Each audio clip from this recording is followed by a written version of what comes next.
This week's episode is brought to you by Credit Karma. So when's the last time you checked your credit scores? Because your scores may change more often than you think, and you should know what they are now and not from a year ago. Credit Karma is here to help out. The best thing, Credit Karma is always free and there's no catch. No credit card needed. Go to creditkarma.com or download the Credit Karma app now. That's creditkarma.com, creditkarma.com. We love Credit Karma. Check out the site and download the Credit Karma app now. The podcast where we talk to smart people, but not necessarily done by smart people. That is an awesome question. This one goes down probably on one of my top 5. Hey, I like nutrition. I like to eat food. This is the coolest thing ever. We're going to do this forever. I wish I paid more attention in that class. You know, I'm going to be honest, I don't understand that. As a man, I don't get it. Welcome to smartpeoplepodcast.com. Hello and happy new year. Welcome to Smart People Podcast. It's 2018. How you feeling? Hopefully you're doing great. I know if you're listening to this right after it airs, you're going back to work probably after a nice little vacation, and it might be tough. So we thought, let's give you an episode that kicks off the year right, helps you with that commute, and helps you get closer to that New Year's resolution you probably made, which is get healthier. I want you to imagine something. I want you to imagine you're taking a nice hot shower, you're enjoying the steam, the warmth, and then somebody flushes the toilet and it goes ice cold. What does that feel like? What's your first reaction? Look, we've all been there and we know it sucks. But what if I told you that recent science is showing cold exposure, similar to that in an ice cold shower, is beneficial for your health? This week on the podcast, we are going to be covering a topic that is getting noticed throughout the world. We're going to be talking about what's called the Wim Hof Method. Now, you might have heard of Wim Hof, and for those of you that know who Wim is, you will enjoy this episode. For those of you that don't know who Wim is, you will enjoy this episode. And no, we're not interviewing Wim. In fact, I specifically sought out our guest this week because he's not Wim, and he was skeptical of the Wim Hof Method. Let me explain. Wim Hof is this kind of daredevil type person, commonly nicknamed the Iceman, for his ability to withstand extreme cold. Wim Hof holds 26 world records, including a world record for longest ice bath. He attributes this ability to cold exposure, meditation, and a breathing technique. You combine this cold exposure, meditation, and breathing techniques, and you have the Wim Hof Method. Wim claims that by utilizing his technique, we can tap into our autonomic nervous system, which is the part of our nervous system that is supposed to work automatically without our input. So to think we can tap into that and actually control it cognitively would be revolutionary. He also believes that through his method, you can control your immune system. You can help with autoimmune diseases, and you can even lose weight by managing your metabolism. I know, it sounds too good to be true. And that's why I was skeptical. That's why I wanted to have on our guest this week, Scott Carney. He was the ultimate skeptic of the Wim Hof Method, and he has taken pride over his journalistic career in debunking many self-proclaimed health gurus. Scott is an investigative journalist and anthropologist whose stories blend narrative nonfiction with ethnography. His reporting is taking him to some of the most dangerous and unlikely corners of the world. And a while back, Scott decided he was going to look into various health gurus around the world to see if he could debunk their work. So he turned himself to Wim Hof, took a trip to visit him and take part in Wim's training, and the results, well, they speak for themselves. Scott put all of this information and much more into one of my favorite books of 2017, titled What Doesn't Kill Us? How Freezing Water, Extreme Altitude, and Environmental Conditioning Will Renew Our Lost Evolutionary Strength. One of the things this episode highlighted for me is the need to be resilient, physically resilient. What is it about a cold shower that sends figurative and literal chills down our spine? And why can't we just do it? So that, my friends, is the topic of this episode. How do we build resilience? Does the Wim Hof Method work? And what did Scott Carney, the incredible journalist, uncover in his multi-year experiment utilizing the Wim Hof Method? I'm going to head into the interview. By the way, I know John and I promised you a special episode, and it is coming. It just is taking us a little bit longer to edit because of the length. So if you were waiting on that, it's on the way, and just consider it another way to kick off 2018. Hope you enjoy this episode with Scott Carney. We are at smartpeoplepodcast.com. Head on over, sign up for the newsletter, and reach out to us to let us know what you think.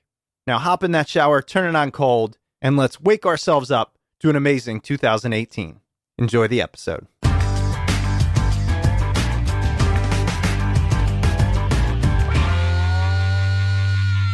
Well, let me start here. Scott, thanks for being on the show. Hey, great to be on. It's not like we haven't been talking for 20 minutes. I know, beforehand. it's amazing. Here's what we were just talking about. I have to bring the listeners in. So you are a journalist, and I think that if I would have been smarter when I was younger and thought about what I actually wanted to do with life instead of just chasing money, I would have gone into journalism. So I think you have the best job on the planet. And then you are so kindly filling me in on, yes, you do now, but getting there was life and death. Yeah, absolutely. I mean, I had to get very comfortable with risk very early in my career. I started off, primarily as an investigative journalist in India, looking at sort of pretty hardcore stuff, either being in, war zones where there was this war that was going on in India that no one knows about between the government and a communist insurgency called the Naxalites. And, when I did that, I got held up by child soldiers on an assignment for foreign policy. At another point, I was interviewing mob bosses in Bangalore and, again, surrounded by dudes with guns with, and have them on tape being like, yes, I killed all these people. Bang, bang, bang, bang. What? And, and all sorts of things like that. Like there was, my first book was about organ trafficking. So I've spent 6 years on the trail of people buying and selling human body parts. There was some potential of, running into some pretty sketchy people along the way. So, I mean, yeah, as I got started as an investigative journalist, it was a lot of risks. And the magazines that I was working for at the time, I'm a freelancer. So, if I'd been shot or gotten in a lot of trouble, which there were probably 8 times where life and death was possibly on the line. They could probably just disavow me. Wow. And be like, oh, whatever, And then they also paid you pretty bad, or me pretty bad. So the beginning of my career was both incredibly exciting and very fulfilling because the work was, you do this work because you want to tell something fundamental about humanity on the edge, right? But as a business plan, it's like the worst business plan you can come up with until it's not. And, at this point, what am I in? Like about 15 years in to this job, now it's pretty good. Yeah. Now I write books all the time. I get to do, I get to have the same sort of freedom of what the sort of things I cover. And I'm middle class, which is amazing. Yeah. Yeah. You don't appreciate money unless you don't have it. Like, that's right. The truth. Tell us the scariest story. Like, when were you most close to death? Yeah, I mean, there's a couple times. One is sort of a boring answer is, I lived in India for 6 years. And anytime you got on the roads there, I was close to death, right? I mean, like very intimately close to death. And I figure that if I die in an assignment, it's probably going to be in something dumb like a car accident. Yeah. And especially if you're going for like 20 hours on a stretch on a road with a driver who's falling asleep, the risks just sort of amplify. But that's the boring answer, but probably the more true answer. Right. And then the other ones are, my friend Jason Meiklin and I, who's a researcher at the Peace Research Institute in Oslo, we were covering this story about a communist insurgency in the middle of India called the Naxalites. And there was this weird militia called the Salwa Judum.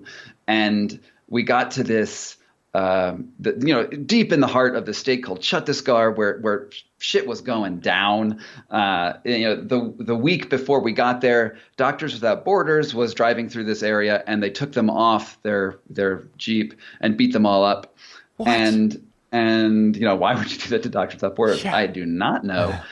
We're going through the same roadblock, and we know we're supposed to meet with a general, and his name now escapes me. He's dead now, but at that point he was sort of in charge, and we were like, oh yeah, we have to go meet this general, and they're like, the general's out of town, and little did we know the factions are very violent. So if the dude goes out of town, the second in command, who wants to be the first in command, is now the dude, and we issued the wrong name, and all of a sudden we were surrounded by this sort of troop of like 12-year-olds with Kalashnikovs and some sort of like more like rough-looking soldiers, and then like 8 people with bows and arrows. I mean, it was freaking bananas. And we got there and we realized things were not good, and we were telling the driver, you got to go turn around. You got to go turn around. We're in trouble. And I get out of the Jeep because it was looking a little hairy, and I told my partner to start taking photos because, you want photos of whatever's going to happen. Right. And I just sort of walk into the middle of these guys with all these guns and bows and arrows. And I start speaking in Hindi because I happen to know Hindi. Wow. And I sort of did this like, hey, white guy knows Hindi show. Yeah. And they went from being like, who knows, sort of on the edge, cocked guns, to who the hell is this dude? Right. Yeah. And that moment of bewilderment was enough to get the Jeep turned around and be like, oh, sorry, the general's not here. Our mistake. We'll be back later. Bye. Oh my gosh. It helps to know the language. Actually, I heard a really great, I don't remember if it was a podcast or I was watching TV, but they were talking about how what makes us feel like we are the same species is the language. So you can have 2 people from different countries. If they speak the same language, instantly they feel kind of that camaraderie. But when you don't speak that language, it keeps it like an us versus them mentality. Sure. Absolutely. I mean, if you can't understand the person who's in front of you, they're much less of a person. Right. Yeah. That's a good way of putting it. So, deciding to go into a field where it pays little, your life's on the line, the work is great. So I get the purpose and you can throw that in there, but also with no guarantee or even remote guarantee of hitting a level of success. What does it take to follow that route? Well, I had the advantage of starting before I was a journalist as a graduate student, and I wasn't making much money then either. So yeah, true. I didn't really realize, at that point, I think I was making like $8,000 a year. So to go to 8 to like 14 was huge for me. So to some degree, it was just, low expectations are really useful. And I was young and I had this high tolerance for risk, but I also knew that I wanted to tell stories that are meaningful to people. Like, you don't go into journalism because you want to get rich. You go into it because you're fascinated and curious about the world, and you want to, tell something deep. And every one of the books and articles that I write, really the main question is, what makes us human? What about this tells a story that's bigger than just that subject, but something fundamental about our nature? And it doesn't matter what I've been studying, whether it was this organ trafficking stuff or a war zone or cults, or more recently this sort of meditative practice that lets you control your unconscious bodily functions. It all boils down to, why are we here? And that's the question that I've always wanted to explore. Maybe never answer, but poke at it. Having that in mind is what could get you through maybe 10 years or 8 years of toiling. I'm curious, did you have friends, close friends, know people who went into the straight, going into business, and then you saw, wow, my expectations are really low? Did that ever happen? Well, I need to make another caveat. At the point, I was living in India as well. Right. So I was spending in rupees and earning few dollars, but they were dollars. So that made it more comfortable. True. At that point. And I didn't move back to America till I had my first book contract. But do I have friends who made tons of money? Absolutely. But, weirdly, the friends who've made the most money have been in the creative industries. Really? I went into, 2 of my college one was a college roommate, one was sort of more of an acquaintance, have both gone on to be incredibly successful authors. One is John Green, the author of Fault in Our Stars and that stuff. And Ransom Riggs was actually my roommate my senior year in college. Wow. And he did Miss Peregrine's Home for Peculiar Children and that whole series. They've done, fantastically well. Wow. So I sort of had them as like, maybe not models, but like, the knowledge that that's possible. And I never bothered to ask my doctor friends how much money they made because I'm sure it would depress me. Well, this is an interesting concept that I don't think I've ever talked about or thought of. Do you think that it's actually oversold how risky it is to go into whatever you want to call it, the arts or a less standard career path? Do you think it's actually not as risky? It just might take a little longer? I think, and so I wrote this book, it was sort of a lark, called The Quick and Dirty Guide to Freelance Writing. And, a big part of my career has been, on the side of my journalism, but talking about the business model of writing and how to think about writing and sort of these creative arts as a business. And I think what the problem is that so many people who go into these fields don't realize that the business model that you engage in is intrinsically important to the success of your artwork, and they're just like, hey man, I just want to do art. I just want to write stories and they're going to be great. And then people will read them and they'll just love them so much. And they just think that success is like, like it just finds them and will pick them up and deliver them there. But the truth is that you have to really think about marketing and the value of your work and how to get it into the hands of people. And then not only that, but how to monetize that. And there's tons of ways to do that. And there's no one right way. But if you're not thinking about that from the very beginning, what happens is, and I've seen this happen to a lot of freelance writers, is they'll start writing, they realize they're not making money, and then they end up in PR. Yeah. But and because they realize that the money business plan was important and they don't know how it is, and they hope that somebody else will give them the business plan, and so it's a marketing agency usually. And for me, it's always been I need to find the way to make enough money to live, and I've always looked at money as time.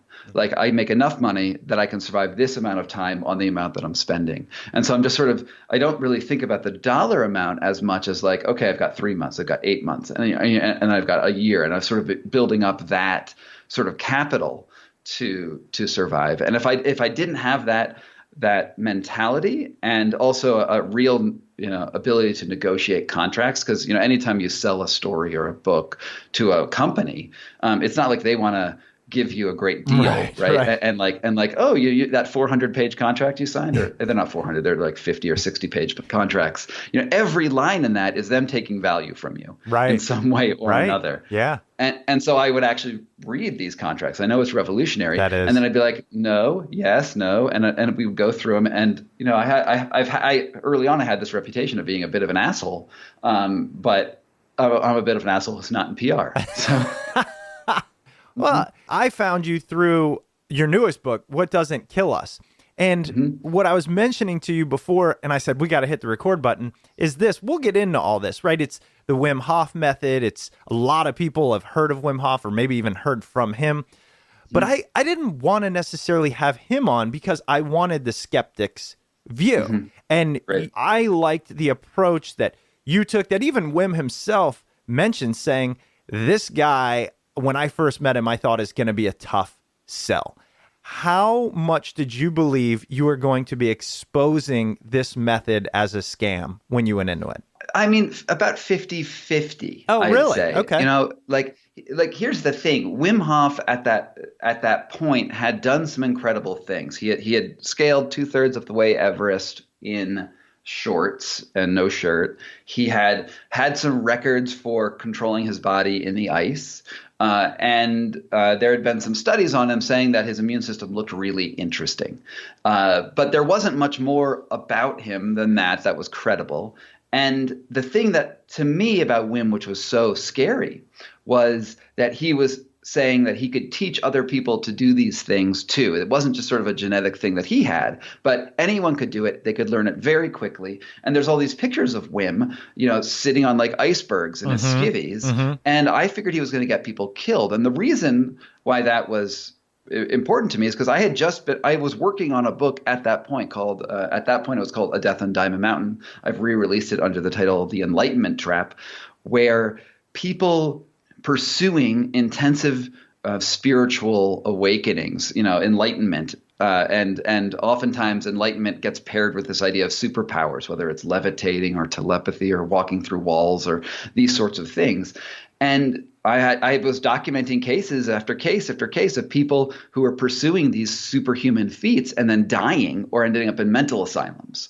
And I wrote a whole book on this. And I looked at Wim. I was like, well, he's probably just another one of these dudes bilking people for money and going out after that. Right. So I went in with the intention to debunk him, but also, I believe in giving people a fair chance, right? I don't just go in there and say, there's no way you could be real, because I don't know everything in the world. And I'm gonna debunk you by going in and trying your method myself, because I'm an immersive journalist. And I figured that I'm a smart enough guy that if shit was going down and things were looking bad, I was going to get out. But I have to tell the story from the inside, because I'm interested in the question of what is human.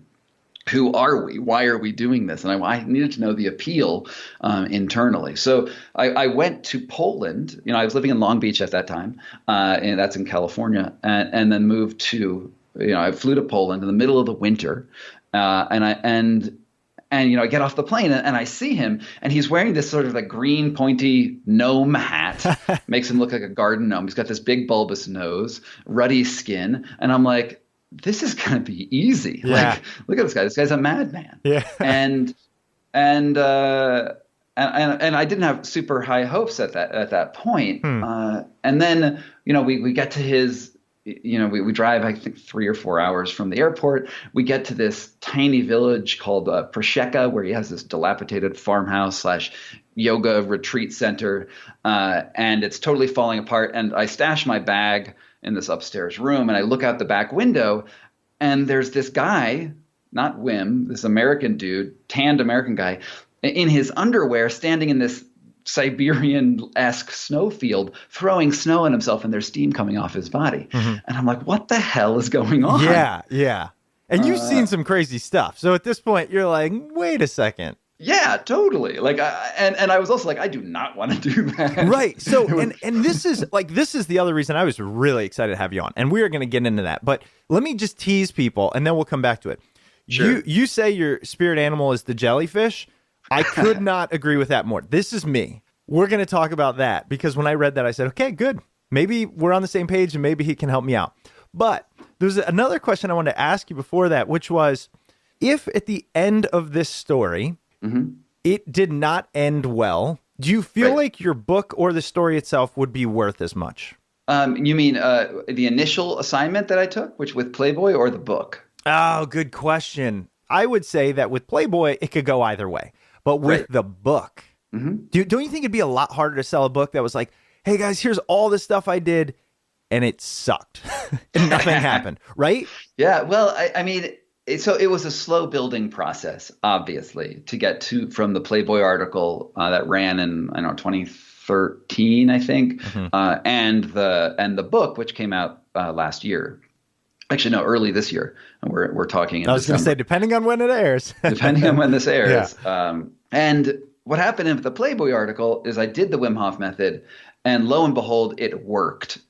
And I was surprised. I was like, oh my God, this is really interesting. All of a sudden, I'm climbing up this mountain in Poland in my underwear, and it's like 2 degrees Fahrenheit out, and I feel warm. And I was surprised and really interested in that. And then over the next 6 years, and I wrote another book, a different book, and then I got back into the Wim Hof Method, and I trained for months, and I was seeing all these things happen. And then ultimately, the end of the book is me climbing up Mount Kilimanjaro with Wim and a group of 20 odd other people, and we're trying to break a speed record up to the top of the mountain, and it's sort of a weird one. It's basically ascent of Kilimanjaro without acclimation. Right. And we do, usually it takes about 3 to 5 days to get to the summit. And Wim and I and one other guy busted up to the top of the of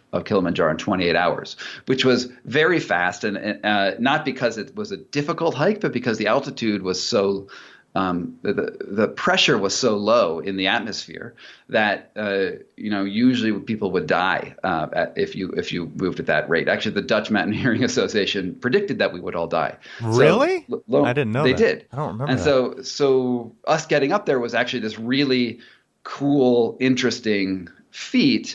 But to say that it ended up totally happy in Ultra Happy Land is not true, because there's this big mutiny scene that happens as we get close to the top, where I realize that Wim, well, in a way, he's this prophet character where he's opened up this porthole into how our biology works that does absolutely work. He can also be so solipsistically self-focused that he can be reckless and he can be a madman. And he does something on the top of the mountain where I would say probably 80%, 90% of the group mutinies on him and is like, no, we're not going to go up with you. You're crazy. And I'm like, well, shit, I got to write this book. Right. And I'm also like, I think I can do it. I'm just going to be really angry. So for a certain section of that, I'm like, I'm still going to follow you up, but I put on every piece of clothing I had in my backpack, which was like I had like a puffy coat and some sort of like wind pants and some stuff. And I'd been, mostly like shirtless and, whatever going up. And I'm following Wim up, and I'm pissed at him because he's basically forcing us to move when the group was not ready to move. That's basically where the mutiny occurred.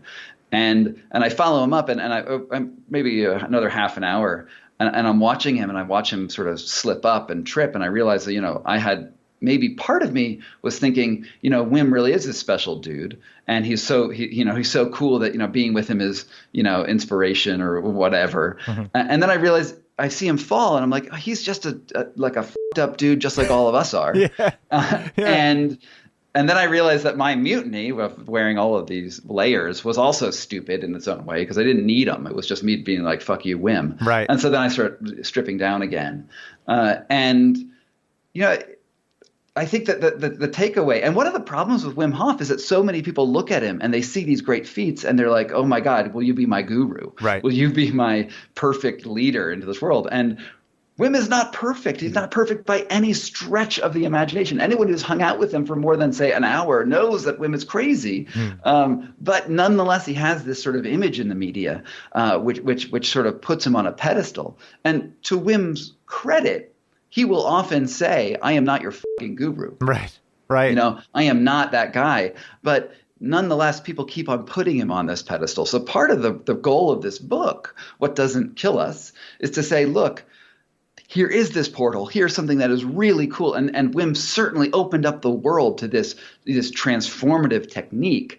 But the greatness of it is not in the personality of this person. It's in the work that you put into it. Right. And don't you think, though, that I'm assuming you come across this in your work, that tends to be the norm if there's a norm in new, creative, incredible breakthroughs or insights, it's a lot of madness, a little bit of brilliance, and marketing? Sure. Yeah, that's a great combo right there. A little madness, little truth, some great marketing. Yeah, that's there's a business plan for you. I know. Well, and when I learned about how Wim came to be, what people always fall back to, myself included, is if it's not already known, it can't be real, because we know everything. And so how can this method be legit and still not be super mainstream? Well, there's a lot of ways to answer this question. And, one of the things about the Wim Hof method, it's not just about resilience and being able to stand in the snow, right? That is the sort of like the flash of the method, right? The really interesting things about it are that it has this impact on the immune system, where you can essentially turn off autoimmune processes that are detrimental, things like rheumatoid arthritis or Crohn's disease, just to name two, but there are many, where your body is attacking itself. And by giving your body this environmental stress, you essentially give your immune system something else to do so it's not attacking you. And this is there's a lot more detail to go into this on how that works. And I wrote a book about it conveniently. But your question was really about why is this not going mainstream? And in one way, I can say it is sort of going mainstream. Yes, when I went yes. initially, there were like 3 people on that retreat in 2011. Now, he's got tens of thousands of people who are doing the method. Just so to see this method grow has been really fascinating to sort of follow him on that journey. But then to talk about millions of people doing this stuff, we have a problem in the world with evidence, especially when it comes to medical stuff, and the scientific method is fantastic. These gold standard placebo controlled trials with tens of thousands of people. When you look at like how, say, penicillin works, right? You had a control group who didn't get penicillin, and you had the group that did take penicillin, and then then you were able to watch the people who took it survive and the other people die, and you have this sort of very extensive trial. Well, as we have moved from penicillin, which was what in the 20s, is that when that came out?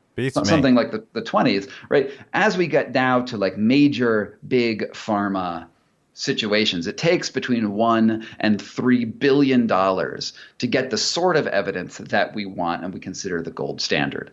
This is because you go through phase 1, 2, and 3 clinical trials. You do animal studies, you do human small group studies, and you do large group studies.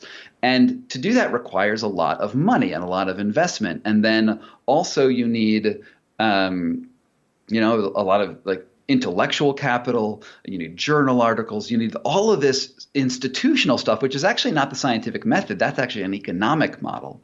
And then you look at one thing like diabetes. Does this drug help insulin resistance and then improve outcomes? That's the question. And then so you go really deep. But the Wim Hof method is not asking about one acute small little thing. It's saying you do this stuff, you expose yourself to extreme stress and control yourself in that environment, and then your general health gets better.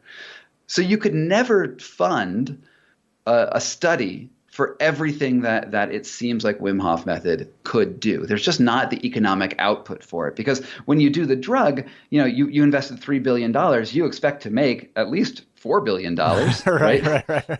At the end of that. And there's no billions of dollars to be made with ice water and breathing techniques. It's just not there. So, in some ways, I mean, there is science behind the Wim Hof method. There have been studies at universities at the small sort of group level, 20 participants sort of thing that look amazing. And the results seem to indicate something much bigger than what we have. But we will never get in the current world we live in. We will never get the sort of evidence that we accept at that big pharma level. Just because it just will never happen. Wow, that's really insightful. I mean, you've probably answered the question before, but if they're the ones saying, hey, here's the method that has to be followed to get doctor approval, doctor recommendation, and they're the ones that control that method, will fund that, and then they won't do it for things that won't make them money. But I just have never looked at it from that perspective. Well, and it doesn't need to be that way. The thing is that that's just the way we have created the scientific credibility standards of the present age. It hasn't always been like that. Science is really about an inquiry about looking at objective reality and testing it and coming up with a hypothesis and seeing where it comes out. But clinical outcomes are sort of a different thing, right? And you're not always – and the really weird thing about clinical outcomes is it's not just – they don't say like, is this person healthy and are they – healthier later, or are they feeling good? What they'll look at as are markers at a sort of a sub-level. Or do you have better insulin resistance, in this set of protocols? And insulin resistance, while indicative of how you might feel, is a proxy for that. Like personally, I don't care what my insulin's doing as long as I feel okay. Right. Like I could have insulin, no resistance or 100% resistance. But if everything else was fine, then who cares about that marker? And so the medical science of right now is looking at these very sort of micro things and trying to make a proxy for how the human health works. Whereas this whole wellness movement, not just the Wim Hof method, but the wellness movement in general, which of course has a lot of hucksters in it, but also has some very real people in it too, right? They're looking at like, how do you feel? Like how are you able to act in the world, right? What are you able to do? And those are fundamentally different qualitative questions than the questions we ask when we're making a pharmaceutical. Yeah. At the end, you kind of talk about when you've added this regimen into your life, right, the results, and you do it via some really great science and you go see your buddy. But the descriptor isn't necessarily about how you feel, right? Like the science is more about what you metabolize, sugars versus fats and things like that. But how did you feel? Like, how do you think it impacted your quality of life? Really well. I would say that it makes me, in general, more resilient and less stressed out about things. Because, one of the things you do every day, the method has two parts, right? There's this breathing protocol, and then there's a cold exposure protocol, which turns out to be like a cold shower or hyperventilating and then holding your breath, and hyperventilating and hold your breath. And then you hold your breath with empty lungs for 3 minutes at a time after about 3 reps. So that's the really nutshell version of what the method is. What you're doing is you're giving yourself controlled stress in both of these cases. When it's cold water on you, your instinct is to sort of clench up and, that feeling of, it's the worst.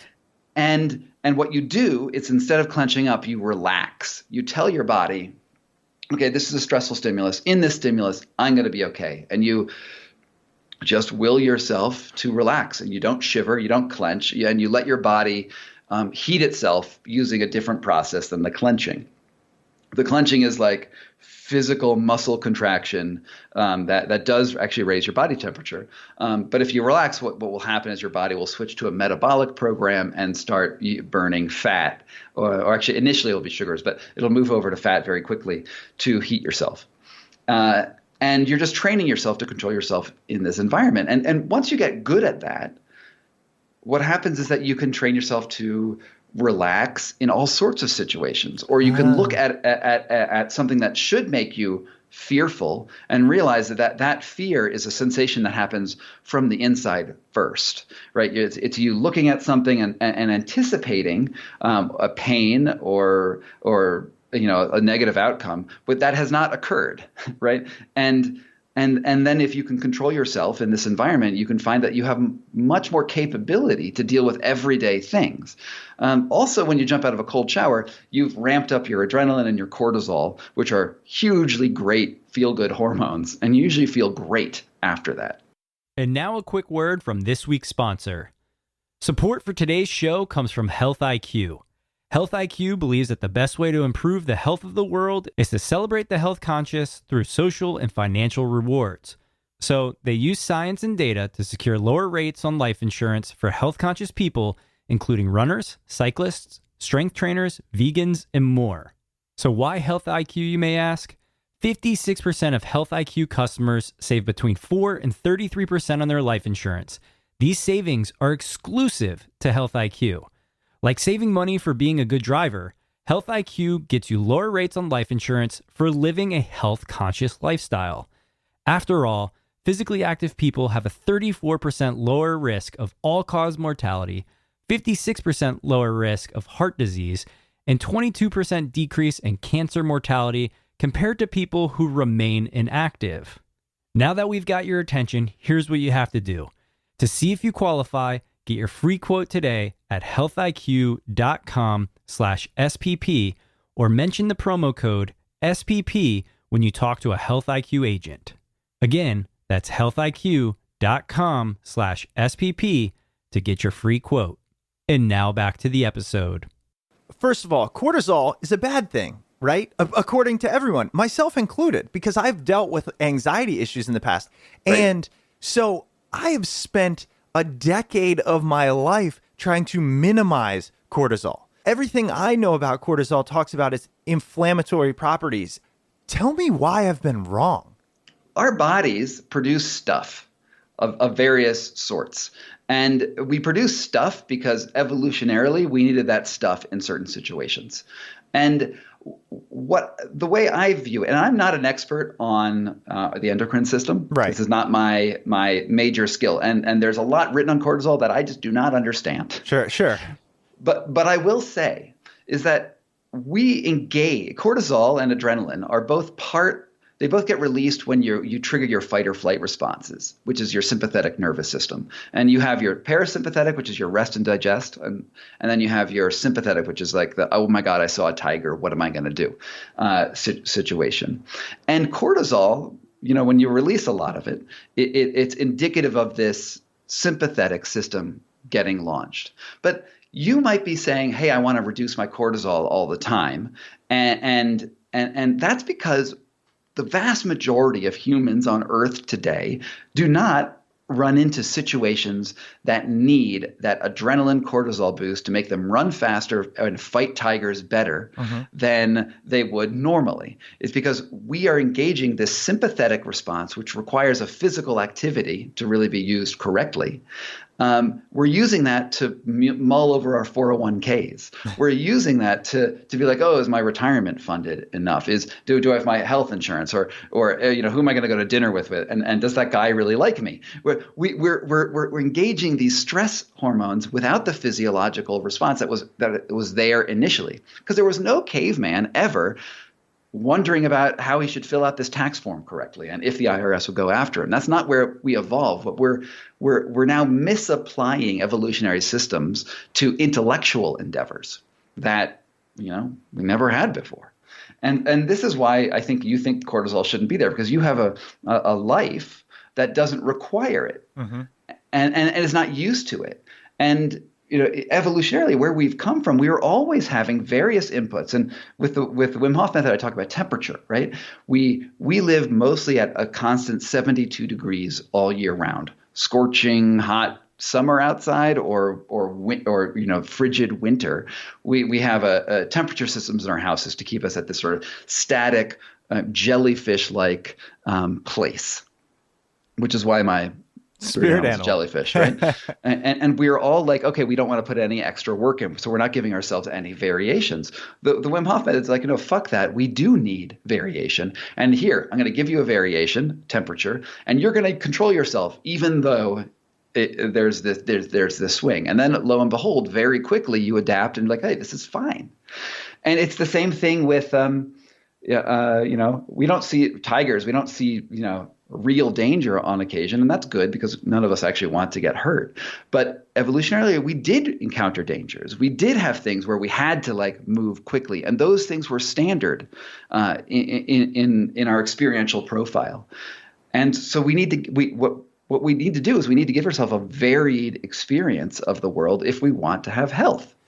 Yeah, we have had on the show, actually one of the more downloaded episodes was not too long ago, a guy named Doug Hench who talks about resilience, and in a really great way. And it's been downloaded because of his clarity and conciseness around that. But I think that's also representative of, we talk about resilience very often today in terms of mental fortitude, which is necessary. However, what this is doing and what your book highlighted to me and the Wim Hof Method is the other side of resilience, which is physical resilience, which we have lost. And here's why I chose your book. I read the intro portion of it, and look, I hate cold, more than anyone, actually, more than people I know. So this isn't just the average hate. This is a despise. This is a won't go in cold water, house is set super warm. So I feel like that is my physiology, right? And I hate that aspect about me. Did you see the part in my book where I talk about people's reaction to the cold? And there's a line in there, and I can't quote it verbatim right now, but which is that everyone says that they are especially unable to deal with cold. Right. You know what? So I read that part and I said, no, but you don't know me. That's how I felt. But what I love is when you talk about the spirit animal of the jellyfish, I felt like, okay, maybe him and I are similar, right? Do you truly believe, that someone as jellyfish, if not more than you, could do this? Yeah, absolutely. Could go lay in the snow. It's my nemesis. Yeah, that's why. So if something is this sort of true nemesis to you, but is not deadly, and I think that not deadly is important. Don't go chase a tiger. Do not punch a tiger. It is a bad idea. But there's no way you lying down in the snow, and it's not like -30 out. Right. If it's like 20 degrees outside, there is no way that you lying out in the snow for 10 minutes is going to kill you. It's just not going to happen. And what we have is this brain that encodes very early in our life our reaction to environmental stimulus. It goes into our limbic system and then our paralimbic system, and we encode sensation with the emotional value that at the time that we first experience it. And so the first time you ever walked outside, that you remember this, right? You experienced it as pain. And then you said, well, that's pain. And forget that. I never want to feel pain because pain is bad. But it's not that bad, right? It's the actual experience of it is just a sensation. It's not damage. It's not death. But your body is indicating, no, that's the path to death. But it's not. It's a path to exciting your nervous system, to ramping up resilience against a stress, and you're going to come away stronger for it. I have no doubt that if you started slowly, right, doing, getting your hot shower, wash off, and then do the hardest thing a human has ever done in the history of the planet. Turn it cold. Turn it cold. Yeah. And sit there for 30 seconds. Promise you, you're not going to die. No one has ever died from that. Okay. But you're going to trigger those responses of death, of the fear of death, and you're going to relax into it, and you're going to be fine, and you're going to feel better the whole day because of it. All right. So this is the bread and butter of this interview. I either willingly or unwillingly at times have been in a warm shower, which I take like scalding hot showers, and they turn icy. Whether somebody flushes the toilet, I turn the thing the wrong way. And in my feeble, unresilient brain, I then feel like it ruined my day because now I'm going to be cold. I'm going to get out of the shower and I'm going to be cold. Totally. I'm going to stand and like try and wrap up in 9 towels. And I literally go, okay, because I did that, I'm more bitter about just my day. Why not never experience that and just go on being happy? You know what I mean? And as I say it, I realize the insanity there. But I know you felt the same thing, right? Go for it. If you want to be a jellyfish, we have a perfect technological environment to keep you in your jellyfish state forever. And, you're going to live fine. You're going to live it the same way that most of the America lives. Yeah. So what's the argument against it? Yeah, go ahead. You can do it. Should you do it is another question, right? Should you just accept the unquestioned things about our technological environment where other people said that this was good, right? People selling HVAC systems. Before you were born, they were selling HVAC systems. They sold them to your parents and your grandparents, and it has been bequeathed to you that is just the way we live. That this is the way it is. But HVAC systems have only been around for what?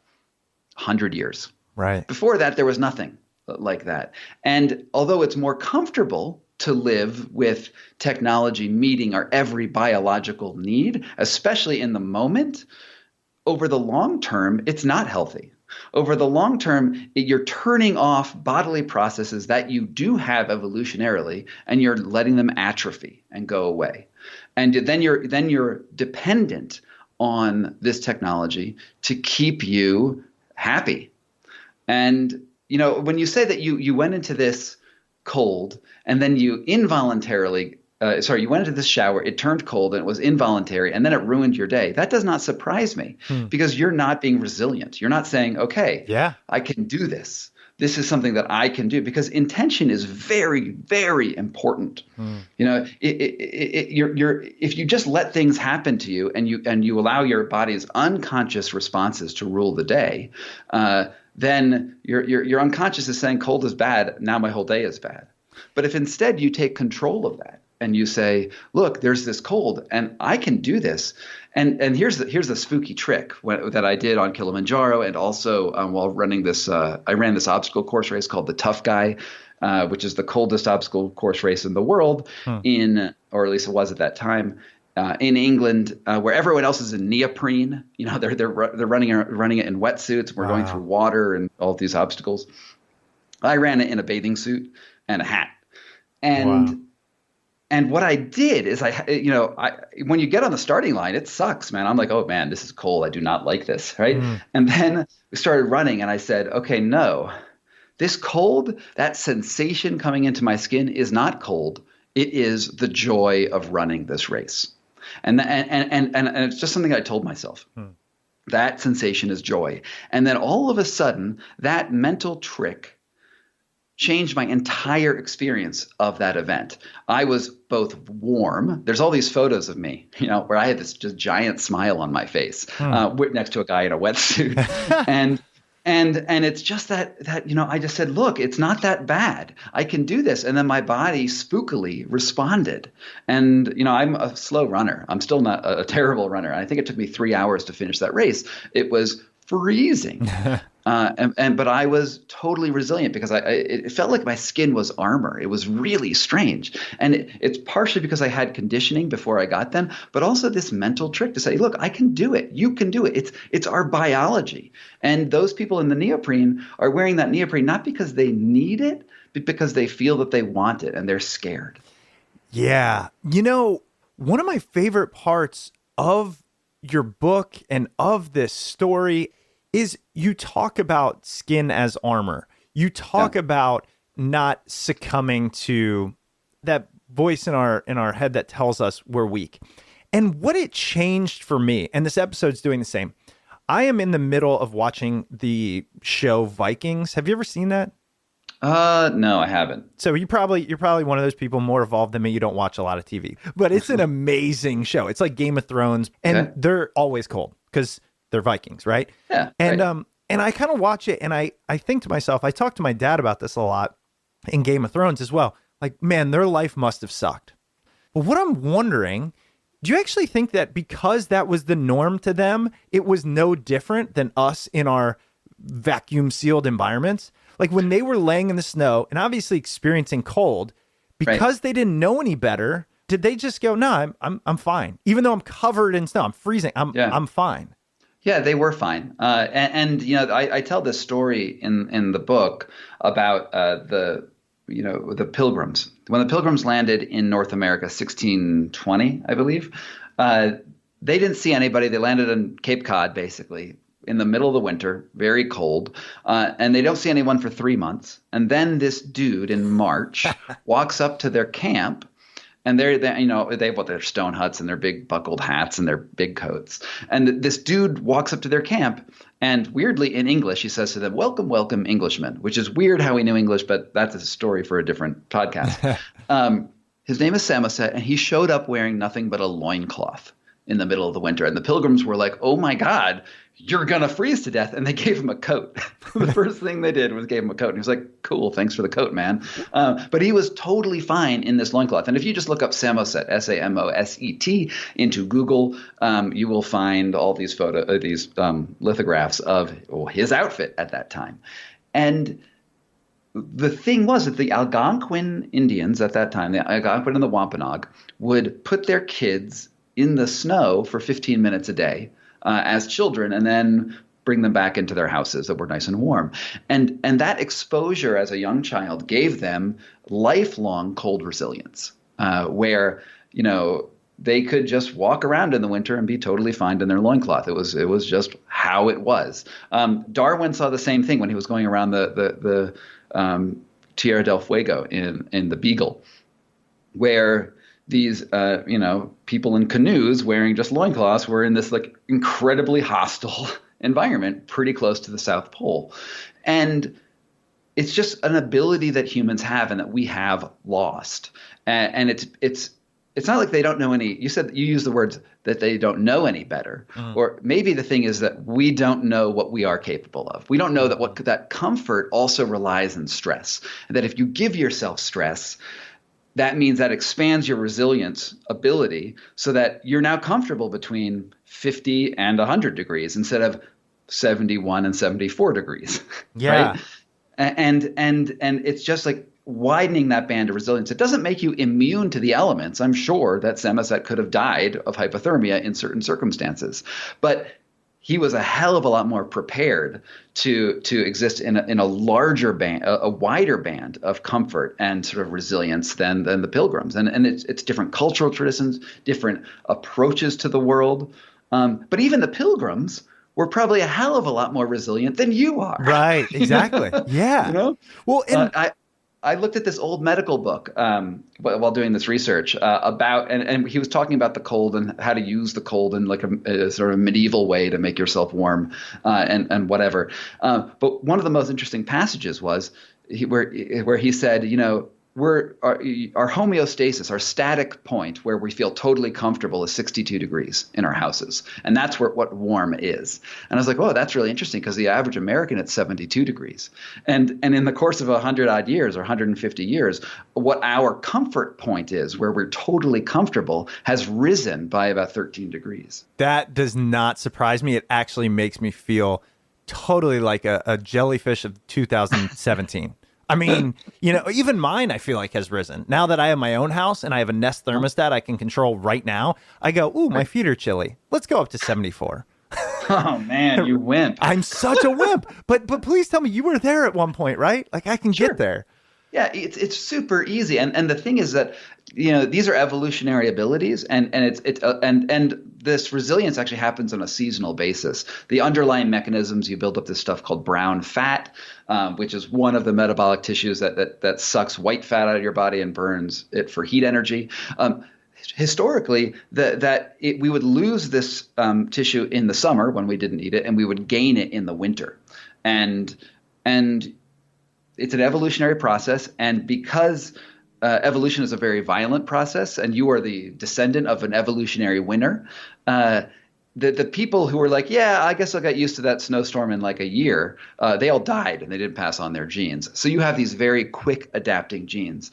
And if you just started taking cold showers now, in a week, you would have a seriously different set of resilience factors than you do now, because it's very, very fast. Because if it wasn't fast, you would be dead. And I actually want to highlight that for people listening, because this was a thought I had. I thought, look, if it's this evolution, when we use the term evolution, we tend to think it's a long, long time. So I was thinking, well, look, if we evolved to have it and now we have devolved to not have it, how can I get it back in a week? But really what you're saying is, look, it's there in us, basically lying dormant, and we can just essentially turn it on because it evolved over so long. We haven't lost it. We've just lost the ability to use it. Right. And that's why the book's subtitle is How Freezing Water, Extreme Altitude, and Environmental Conditioning Will Renew Our Lost Evolutionary Strength. It's not located. Yeah, right. Right. We're just restoring something that's there. And because, you know, we talk about nature and nurture, right? You know, nature is, I guess, what the genetic information passed down, and nurture is how the environment shapes us. And if we have the environment of a desk office with a fluorescent lighting over us, we have a body that adapts to fluorescent lighting and desk life. But if you put your body in an environment of mild stress and what we would think of as being uncomfortable, then you get a body that can then reflects that stimulus that's coming in. Yeah. And then you get a body which happens to be a body that we find better, right? We don't think that the big fat butt of sitting in your desk chair all the time and, you know, totally pale skin, we don't value that as necessarily the ideal physical type, right?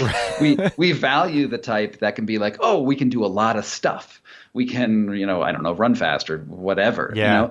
And it really is about putting yourself in those situations that give you the body that you want. And it's not just about aesthetics. Aesthetics are actually very silly. It's about a capability.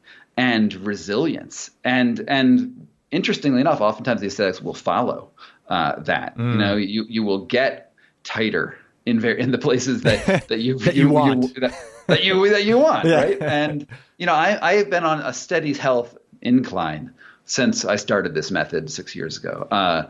You know, it's just, I realize that the environment is important, and we are reflections of it. And you know, we used to think there were two pillars of human health, right? It's the food you eat and the stuff you do with your body to keep it trim and fit, how you process those calories. That's been the model of human health in America for, you know, as long as I can remember. Right. What the Wim Hof Method shows me is there's a third pillar. And the third pillar is the environment that you inhabit. And that is also giving signals to your body all the time about what it needs to do, what it needs to prepare to do. And if you don't give it varied stimulus, it's like, well, fine, I guess I'm never going to have to do anything. So why would I expend the energy to be anything else? Right. And here's another thing is sensations are very important. How you feel, those are signals about how you should act in the world.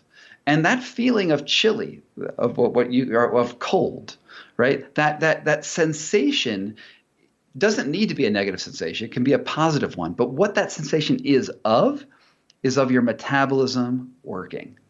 It's that feeling chilly is like that passive sucking fat from your body and then using it. And we interpret it as uncomfortable really just because we do. Like you can interpret that sensation in many different ways, but we've always told ourselves that it's bad.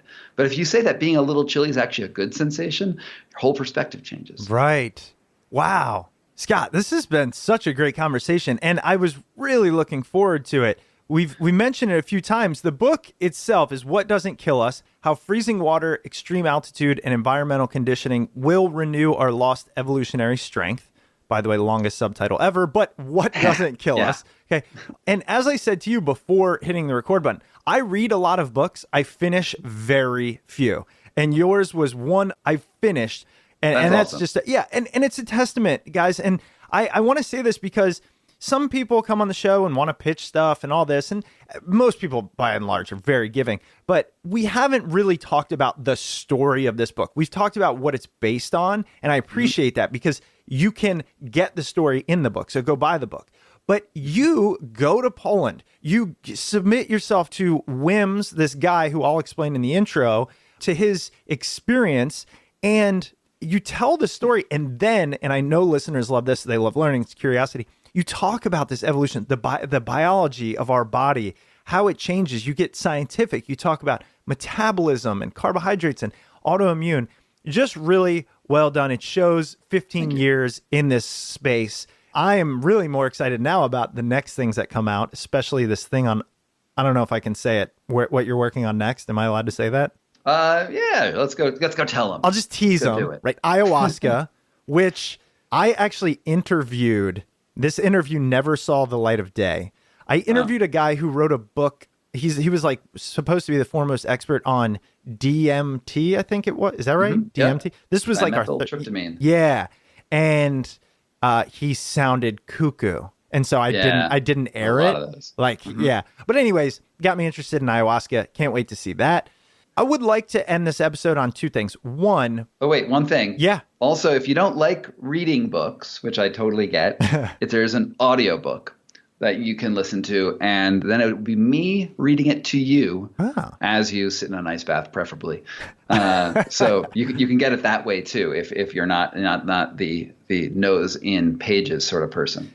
Well, here's what I would like to end it with. One is, where do we go to follow Scott to learn more?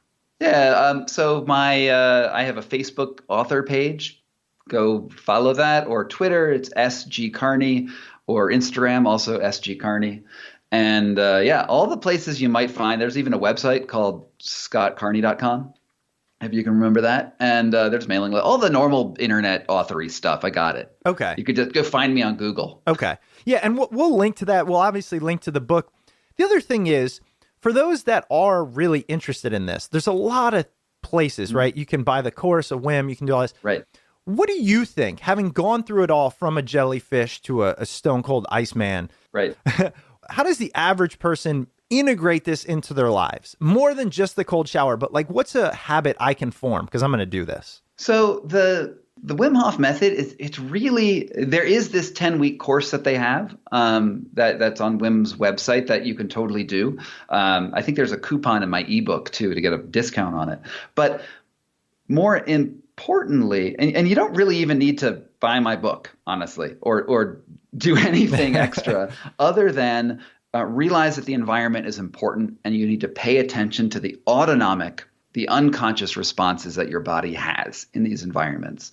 And there's a 15-minute breathing protocol, which I outline in the book, but you can also find like online in all sorts of places if you Google Wim Hof breathing method, where it's essentially controlled hyperventilation. So it sounds a little like this.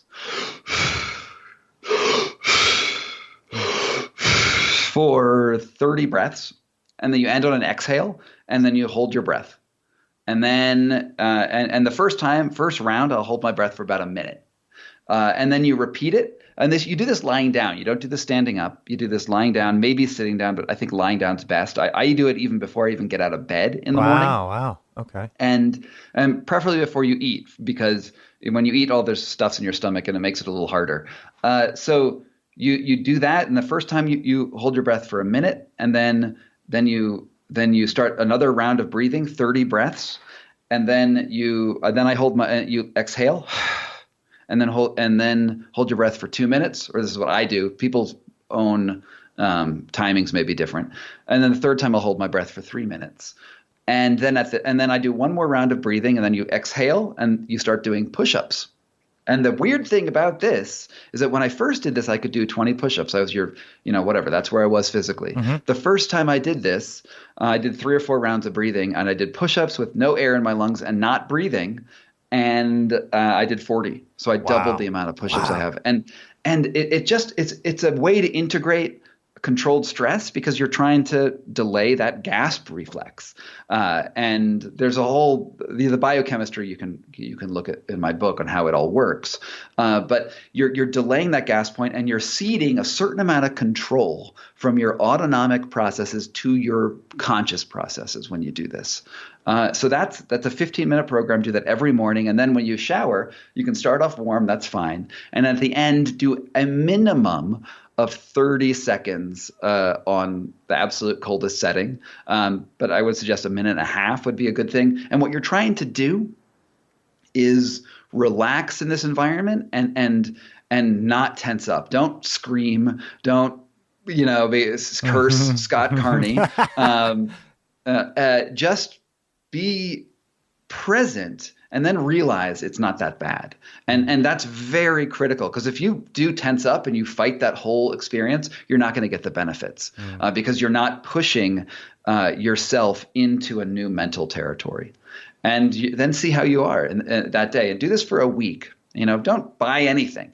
Just do that for a week and see how it makes you feel. And I want to say I guarantee you, but who knows how people will respond. I experienced something great doing that, and I still do it to this day. Scott, it's been a real pleasure, man. Thanks for taking the time out to be on the show. Thanks, man. Take care. All right. Bye-bye. Bye. Welcome back and Happy New Year. Happy 2018. Hope you enjoyed that interview with Scott Carney. Scott's book, What Doesn't Kill Us: How Freezing Water, Extreme Altitude, and Environmental Conditioning Will Renew Our Lost Evolutionary Strength, can be found at your local bookstore and on Amazon. And if you decide to purchase Scott's book through Amazon, please don't forget to use the Smart People Podcast Amazon link located at smartpeoplepodcast.com/Amazon. Any purchase you make through that link comes at no extra cost to you, and it greatly supports the show. If you're looking for other free and easy ways to support the show, head over to iTunes or Apple Podcasts and leave a rating and review over there. If you'd like to reach out to the show, you can email us at smartpeoplepodcast@gmail.com or message us on Twitter @smartpeoplepod.